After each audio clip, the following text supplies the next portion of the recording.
Live from Fargo and serving you on TV, online, and on the go.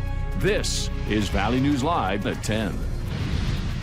Would you be willing to give up an hour every 2 months to help save a life? Over 60% of our population is eligible to donate blood, yet only 5% does. While some cringe at the thought of needles, most people don't even think about giving. Maybe you should. Ooh, ouch. They say you can't teach an old dog new tricks. I'm not sure if you know what a Yoshi is. From his hospital bed at Sanford in Fargo, Lawson Nelson did his best to school me on this video game. Is it like a little dragon or something? Yeah, it's a dinosaur. There was some success. A is Hold fly. A. Okay, so here we go. All right, this is going to be the biggest one. I did it.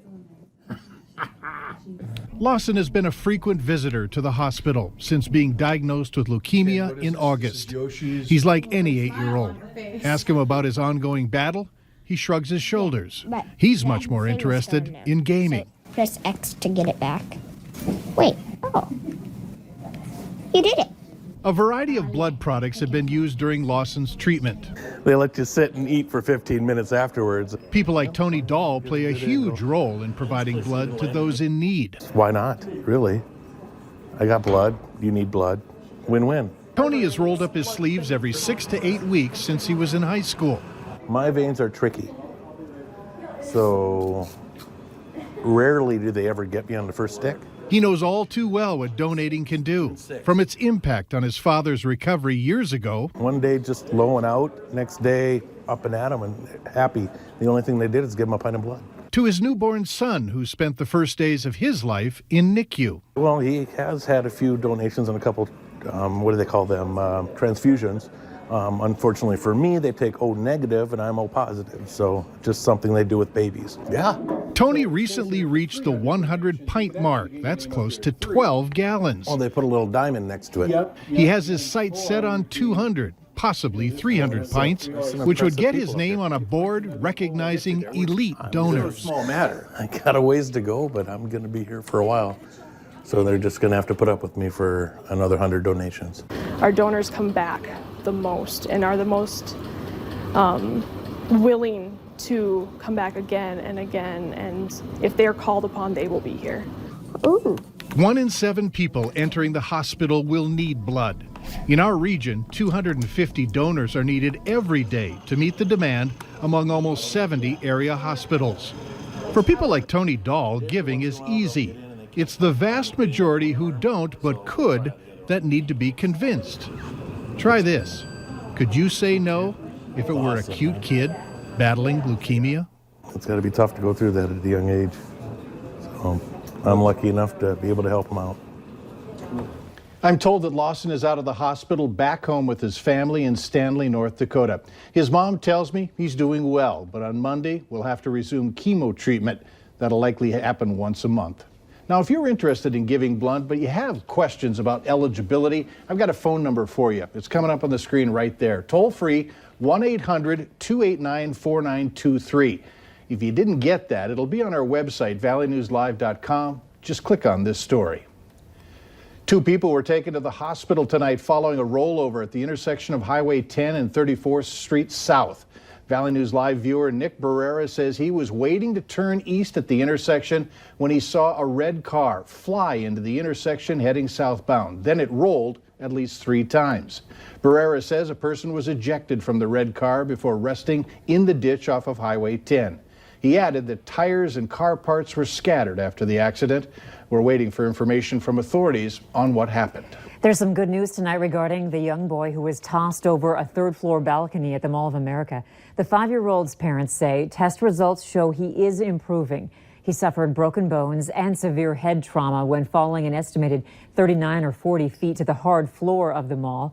24-year-old Emmanuel Aranda is charged with attempted murder. Aranda told investigators he came to the mall with a plan to kill someone, intending to take the life of an adult, but choosing the 5-year-old instead. Authorities say he was angry and aggressive because women he approached at the mall wouldn't talk to him. Aranda's bail has been set at $2 million.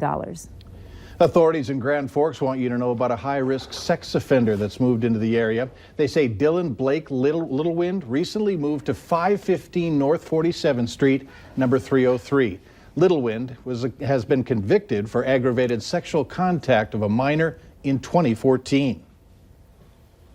This is different than sandbagging. You know, this is keeping your community safe on a real life, real time, real level, and we have to do something. Several late-night incidents in downtown Fargo are shining a light on the dangers for employees who work in that area. As the weather warms, some want preventive measures in place. Valley News Team's Joshua Peguero speaks to businesses who say they can do without the hassles. People are hitting the streets Friday afternoon in downtown Fargo.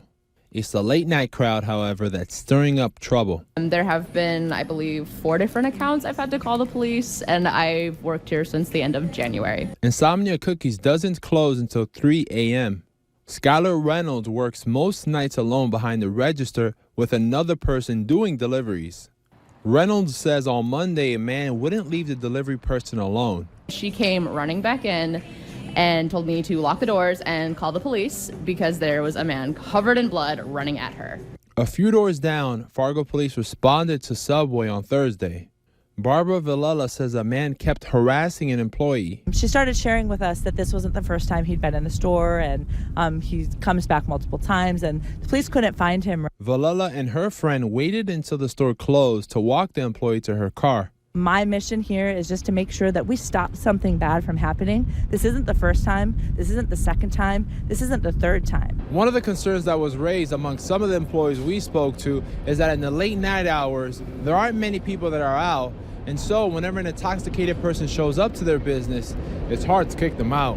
Most of the drunkens are bigger men, and I'm kind of small. Christopher Schlepp is with the Business Improvement District, which works on keeping downtown Fargo clean and safe. We always say if you see something, report it.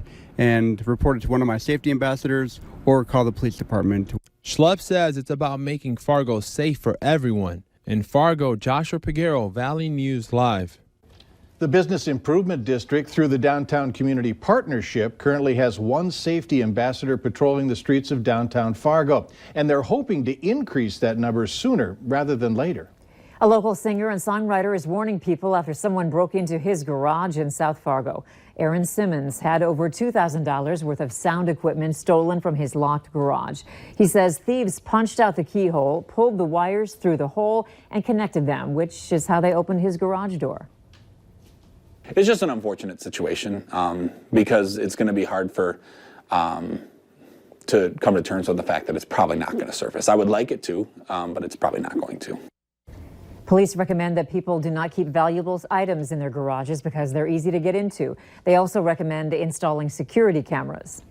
We have an update tonight on the Interstate 94 and Cheyenne Street Interchange Improvement Project. On Monday, work begins on the last phase of that project. Initially, eastbound and westbound I-94 traffic will be reduced to one lane in each direction for about a mile. This is surrounding the Cheyenne Street interchange. Now, by the end of next week, eastbound and westbound I-94 traffic will then shift head-to-head in one lane in each direction on the westbound side of the interstate. It will stay that way until the project is done.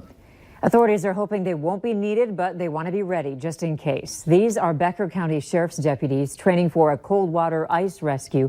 They're using their airboat and Mustang ice rescue suits. Becker County Sheriff Todd Glander is advising everyone to stay off area lakes as ice conditions are rapidly deteriorating. Current weather conditions are leading to poor ice. Keep your eyes open in Lakes Country. Denise Warwig and her husband Mike captured a photo of a bear in her yard in Cotton Lake, Minnesota. That's about 18 miles north of Detroit Lakes. Warwig says she saw the bear was sniffing around bird feeders on the property before making its way to their neighbor's home.